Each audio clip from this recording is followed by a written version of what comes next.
शुक्लाम्बरधरं विष्णुं शशिवर्णं चतुर्भुजं प्रसन्नवदनं ध्यायेत् सर्वविघ्नोपशान्तये। यस्यद्विरदवक्त्राद्या पारिषद्या परिषतं विघ्नं निघ्नन्ति सततं विश्वक्सेनं तमाश्रये। व्यासं वसिष्ठनप्तारं शक्ते पौत्रमकल्मषं पराशरात्मजं वन्दे सुखतातं तपोनिधिं। व्यासाय विष्णुरूपाय व्यासरूपाय विष्णवे नमो वै ब्रह्मनिधये वासिष्ठाय नमो नमः। अविकाराय शुद्धाय नित्याय परमात्मने सदैकरूपरूपाय विष्णवे सर्वजिष्णवे। यस्य स्मरणमात्रेण जन्मसंसारबन्धनात् विमुच्यते नमस्तस्मै विष्णवे प्रभविष्णवे। ॐ नमो विष्णवे प्रभविष्णवे। श्रीवैशम्पायन उवाच श्रुत्वा धर्मानशेषेण पावनानि च सर्वशः युधिष्ठिरः शान्तनवं पुनरेवाभ्यभाषत। युधिष्ठिर उवाच किमेकं दैवतं लोके किं वाप्येकं परायणं स्तुवन्तः कमच्चन्तः प्राप्नुयुर्मानवाः शुभम्। को धर्मः सर्वधर्माणां भवतः परमो मतः किं जपन्मुच्यते जन्तुर्जन्म संसारबन्धनात्। श्रीभीष्म उवाच जगत्प्रभुं देवदेवमनन्तं पुरुषोत्तमं स्तुवन्नाम सहस्रेण पुरुषः सततोत्थितः। तमेव चार्चयन् नित्यं भक्त्या पुरुषमव्ययम् ध्यायन् स्तुवन् नमस्यंश्च याजमानस्तमेव च। अनादिनिधनं विष्णुं सर्वलोकमहेश्वरं लोकाध्यक्षं स्तुवन् नित्यं सर्वदुःखातिगो भवेत्। ब्रह्मण्यं सर्वधर्मज्ञं लोकानां कीर्तिवर्धनं लोकनाथं महद्भूतं सर्वभूतभवोद्भवम्। एष मे सर्वधर्माणां धर्मोऽधिकतमो मतः यद्भक्त्या पुण्डरीकाक्षं स्तवैरर्चेन्नरः सदा। परमं यो महत्तेजः परमं यो महत्तपः परमं यो महद्ब्रह्मा परमं यः परायणं पवित्राणां पवित्रं यो मङ्गलानां च मङ्गलं दैवतं दैवतानां च भूतानां यो व्ययः पिता। यतः सर्वाणि भूतानि भवन्त्यादियुगागमे यस्मिंश्च प्रलयं यान्ति पुनरेव युगक्षये। तस्य लोकप्रधानस्य जगन्नाथस्य भूपते विष्णोर्नाम सहस्रं मे शृणु पापभयापहम्। यानि नामानि गौणानि विख्यातानि महात्मनः ऋषिभिः परिगीतानि तानि वक्ष्यामि भूतये। ऋषिर्नाम्नां सहस्रस्य वेदव्यासो महामुनिः छन्दोनुष्टुप् तथा देवो भगवान् देवकीसुतः। अमृतांशोद्भवो बीजं शक्तिर्देवकीनन्दनः त्रिसामाहृदयं तस्य शान्त्यर्थे विनियुज्यते। विष्णुं जिष्णुं महाविष्णुं प्रभविष्णुं महेश्वरम् अनेकरूपदैत्यान्तं नमामि पुरुषोत्तमम्। अस्य श्रीविष्णोर्दिव्यसहस्रनामस्तोत्रमहामन्त्रस्य श्रीवेदव्यासो भगवान् ऋषिः अनुष्ठुप् छन्दः। श्रीमहाविष्णुः परमात्मा श्रीमन्नारायणो देवता अमृतांशोद्भवो भानुरिति बीजं देवकीनन्दन स्रष्टेति शक्तिः उद्भवः शोभनो देव इति परमो मन्त्रः। शङ्खभ्रुन्नन्दके चक्रेति कीलकं साङ्खधन्वा गदाधर इत्यस्त्रं रताङ्गपाणिरक्षोभ्य इति नेत्रं त्रिसामा सामगः सामेति कवचम् आनन्दं परब्रह्मेति योनिः ऋतुः सुदर्शनः काल इति दिग्बन्धः श्रीविश्वरूप इति ध्यानम्। श्रीमहाविष्णुप्रीत्यर्थे सहस्रनाम जपे विनियोगः। ध्यानम् क्षीरोदन्वत्प्रदेशे शुचिमणिविलसत्सैकते मौक्तिकानां माला क्लुप्तासनस्थः स्फटिकमणिनिभैर्मौक्तिकैर्मण्डिताङ्गः शुभ्रैरभ्रैरदभ्रैरुपरि विरचितैर्मुक्तपीयूषवशै आनन्देन पुनीयादरिनलिनगदां शङ्खपाणिर्मुकुन्दः भूपादौ यस्य नाभिर्वियदसुरनिलश्चन्दसूर्यौ च नेत्रे कर्णावासा शिरोध्वैर्मुखमपि दहनो यस्य वास्तेयमब्धिः अन्तस्थं यस्य विश्वं सुरनरखगगो भोगि गन्धर्वदैत्यैः चित्रं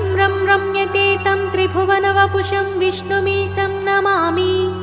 ॐ श्रीभगवते वासुदेवाय। शान्ताकारं भुजगशयनं पद्मनाभं सुरेशं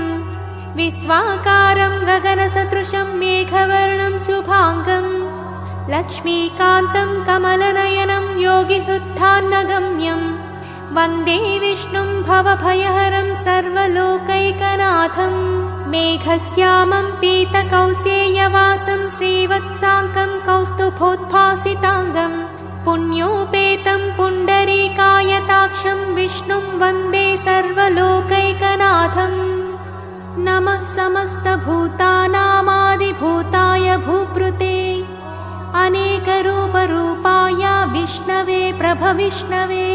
सशङ्खचक्रं सकिरीटकुण्डलं सपीतवस्त्रं सरसीरुहेक्षणं सहारवक्षस्थलशोभिकौस्तुभं नमामि विष्णुं शिरसा चतुर्भुजम्। छायायां पारिजातस्य हेमसिंहासनोपरि आसीनमम्बुदस्याममायताक्षमलङ्कृतं चन्द्राननं चतुर्बाहुं श्रीवत्साङ्कितवक्षसं रुक्मिणी सत्यभामाभ्यां सहितं कृष्णमाश्रये। ॐ विश्वं विष्णुर्वषट्कारो भूतभव्यभवत्प्रभुः भूतकृद्भूतभृद्भावो भूतात्मा भूतभावनः भूतात्मा परमात्मा च मुक्तानां परमागतिः अव्ययः पुरुषः साक्षी क्षेत्रज्ञोऽक्षर एव च योगो योगविदां नेता प्रधानपुरुषेश्वरः नारसिंहवपुः श्रीमान् केशवः पुरुषोत्तमः सर्वशिवस्थाणुर्भूतादिर्निधिरव्ययः सम्भवो भावनो भर्ता प्रभवः प्रभुरीश्वरः स्वयंभू शम्भुरादित्यः पुष्कराक्षो महास्वरः अनादिनिधनो धाता विधाता धातुरुत्तमः अप्रमेयो हृषीकेशः पद्मनाभो मरप्रभुः विश्वकर्मा मनुस्त्वष्टा स्थविष्ठस्थविरो ध्रुवः अग्राह्य शाश्वतः कृष्णो लोहिताक्षः प्रतर्दनः प्रभूतस्त्रिककुब्धामा पवित्रं मङ्गलं परम् ईशानः प्राणदः प्राणो ज्येष्ठः श्रेष्ठः प्रजापतिः हिरण्यगर्भो भूगर्भो माधवो मधुसूदनः ईश्वरो विक्रमी धन्वी मेधावी विक्रमः क्रमः अनुत्तमो दुराधश्च कृतज्ञः कृतिरात्मवान् सुरेशः शरणं शर्मा विश्वरेता प्रजाभवः अजः सर्वेश्वरः सिद्धः सिद्धः सर्वादिरच्युतः वृषा कपिरमेयात्मा सर्वयोगविनिसृतः वसुर्वसुमनः सत्यः समात्मा संमितः समः अमोघः पुण्डरीकाक्षो वृषकर्मा वृषाकृतिः रुद्रो बहुशिरा बभ्रुर्विश्वयोनिः शुचिस्रवाः अमृतः शाश्वतस्थाणुर्वरारोहो महातपाः सर्वगः सर्वविद्भानुर्विश्वक्सेनो जनार्दनः वेदो वेदविदव्यङ्गो वेदाङ्गो वेदविक्तविः लोकाध्यक्षः सुराध्यक्षो धर्माध्यक्षः कृताकृतः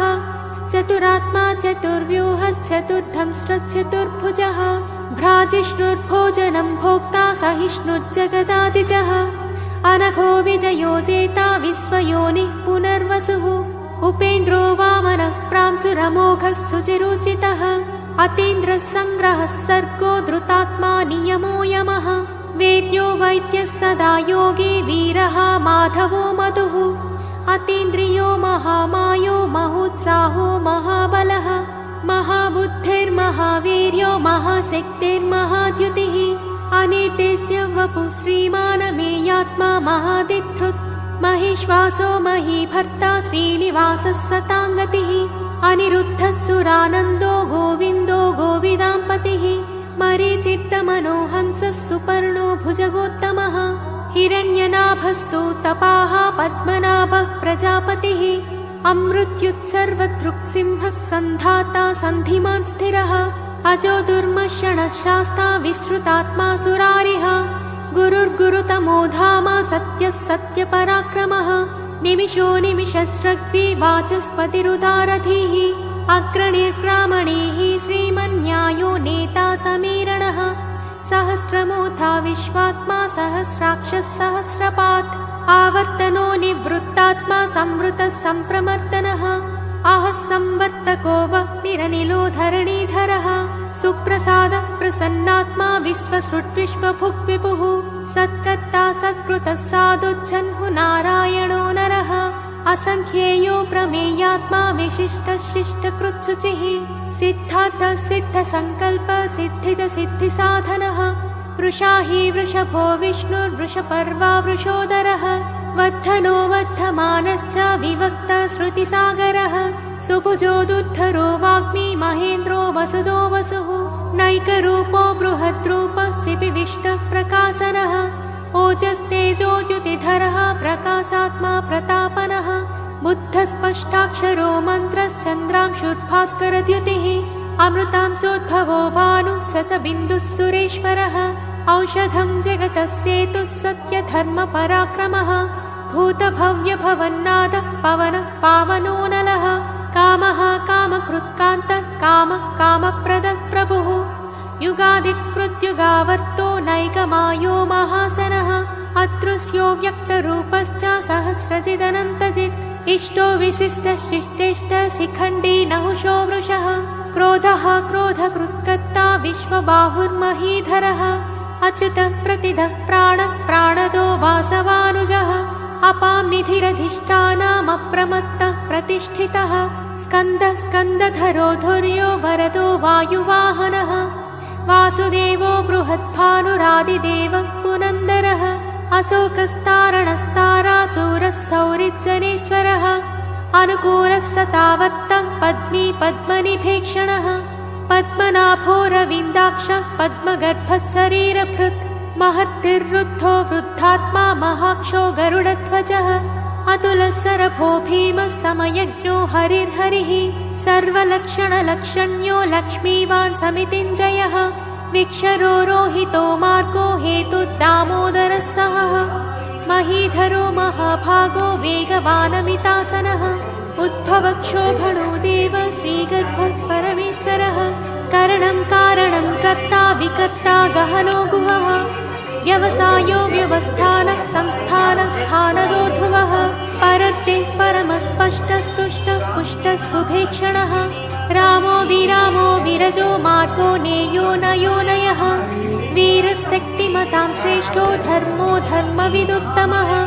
वैकुण्ठः पुरुषः प्राणः प्राणदः प्रणवः क्रतुः हिरण्यगर्भः शत्रुघ्नो व्याप्तो वायुरथोक्षजः ऋतुः सुदर्शनः कालः परमेष्ठे परिग्रहः उग्रः संवत्सरो दक्षो विश्रामो विश्वदक्षिणः विस्तारस्थावरस्थाणुः प्रमाणं बीजमव्ययम् अर्थोऽनर्थो महाकोशो महाभोगो महाधनः अनिर्विन्नस्थविष्टो भूधर्मयूपो महामकः नक्षत्रनेमिर्नक्षत्री क्षमुक्षामः समीहनः यज्ञयित्यो महेज्यश्च क्रतुः सत्रं सताङ्गतिः सर्वदर्शी विमुक्तात्मा सर्वज्ञो ज्ञानमुत्तमम् सुव्रतः सुमुखः सूक्ष्मः सुघोषः सुखदः सुहृत् मनोहरो जितक्रोधो वीरबाहुर्विदारणः स्वापनस्ववसो व्यापी नैकात्मा नैककर्मकृत् वत्सरो वत्सलो वत्सी रत्नगर्भो धनेश्वरः धर्मगुप्धर्मकृद्धर्मे सदसत्करमक्षरम् अविज्ञाता सहस्रांशुर्विधाता कृतलक्षणः गपस्तिनेमिस्सत्त्वस्तः सिंहो भूतमहेश्वरः आदिदेवो महादेवो देवेशो देवभूद्गुरुः उत्तरो गोपतिर्गोप्ता ज्ञानगम्यः पुरातनः शरीरभूतभृद्भोक्ता कपीन्द्रो भूरि दक्षिणः सोमपोमृतपः सोमः पूरिजित्तुरु सप्तमः विनयोजयः सत्यसन्धो दासार्हः सात्वतां पतिः जीवो विनयिता साक्षी मुकुन्दो मितविक्रमः अम्भोनिधिरनन्तात्मा महोदधिसयोऽन्तकः अजो माहाश स्वाभाव्योदिता मित्रप्रमोदनः आनन्दो नन्दनो नन्दः सत्यधर्मा त्रिविक्रमः महर्षि कपिलाचार्य कृतज्ञो मेदिनीपतिः त्रिपदस्त्रिदशाध्यक्षो महाशृङ्गः कृतान्तकृत् महावराहो गोविन्दः सुषेणः कनकाङ्गदी गुह्यो गभीरो गहनो गुप्तश्चक्रगदाधरः मेधास्वाङ्गोजितः कृष्णो दृढः सङ्कर्षणोच्युतः वर्णो वारुणो वृक्षः पुष्कराक्षो महामनाः भगवान् भगवानन्दी वनमाली हलायुधः आदित्यो ज्योतिरादित्यः सहिष्णुर्गतिसत्तमः सुधन्वा खण्डपरशुर्तारुणो द्रविणप्रदः दिवि स्पृक् सर्वतृप्यासो वाचस्पतिरयो निजः त्रिसामा सामगः सामा निर्वाणं देशजं दिशत् सन्न्यासकृच्छमः शान्तो निष्ठा शान्तिः परायणं शुभाङ्गः शान्तिदस्रष्टा कुमुदः कुवलेशयः गोहितो गोपतिर्गोप्ता वृषभाक्षो वृषप्रियः अनिवत्ति निवृत्तात्मा संक्षेप्ता क्षेमकृच्छिवः श्रीवत्सवक्षा श्रीवास श्रीपति श्रीमताम्बरः श्रीधः श्रीस श्रीनिवास श्रीनिधि श्रीविभावनः श्रीधरः श्रीकरः श्रेयः श्रीमान् लोकत्रयाश्रयः स्वक्षस्वङ्गः सतानन्दो नन्दिज्योतिर्गणेश्वरः विजितात्मा विधेयात्मा सत्कीर्तिश्चिन्न संशयः उदीर्णः सर्वतश्चक्षुरणी शाश्वतस्थिरः भूषयो भूषणो भूतिर्विशोकः शोकनाशनः अच्छिष्मानच्चितः कुम्भो विशुद्धात्मा विशोधनः अनिरुद्धो प्रतिरतः प्रद्युम्नो मितविक्रमः कालनेमिनिहावीरः सौरिः सूरजनेश्वरः त्रिलोकात्मा त्रिलोकेशः केशवः केशिहा हरिः कामदेवः कामपालः कामीकान्तः कृतागमः अनिर्देश्य वपुर्विष्णुर्वीरोऽनन्तो धनञ्जयः ब्रह्मण्यो ब्रह्मकृत् ब्रह्मा ब्रह्म ब्रह्मविवर्धनः ब्रह्मविद् ब्राह्मणो ब्रह्मी ब्रह्मज्ञो ब्राह्मणप्रियः महाक्रमो महाकर्मा महातेजा महोरगः महाक्रतुर्महायज्वा महायज्ञो महाहविः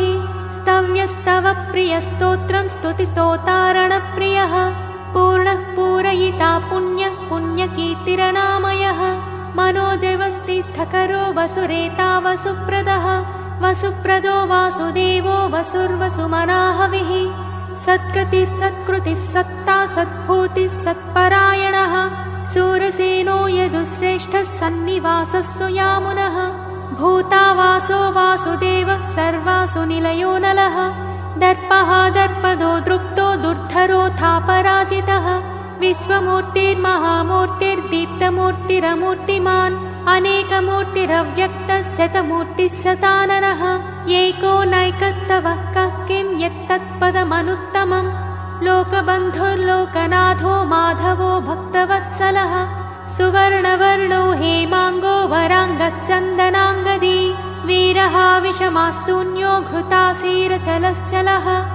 अमानीमानदो मान्यो लोकस्वामी त्रिलोकधृत् सुमेधा मेधजो धन्यः सत्यमेधाधराधरः तेजो वृषोद्युतिधरः सर्वशस्त्रभृताम्बरः प्रग्रहो निग्रहो व्यग्रो नैकशृङ्गो गदाग्रजः चतुर्मूर्तिश्चतुर्बाहुश्चतुर्व्यूहश्चतुर्गतिः चतुरात्मा चतुर्भावश्चतुर्वेदविदेकपात् सुमावर्तो निवृत्तात्मा दुर्जयो दुरतिक्रमः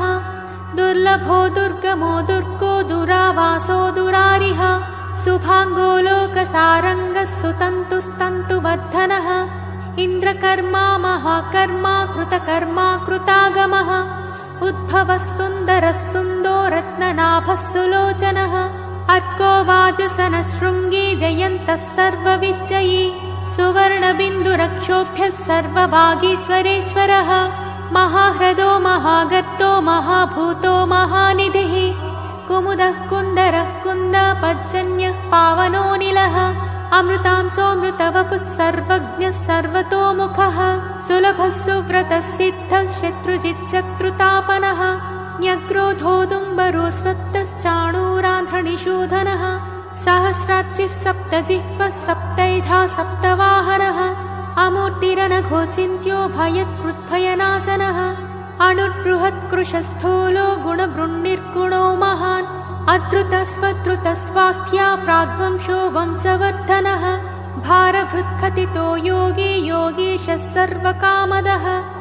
आश्रमश्रमणक्षामः सुपर्णो वायुवाहनः धनुर्धरो धनुर्वेदो दण्डो दमयिता दमः अपराजितः सर्वसहो नियन्ता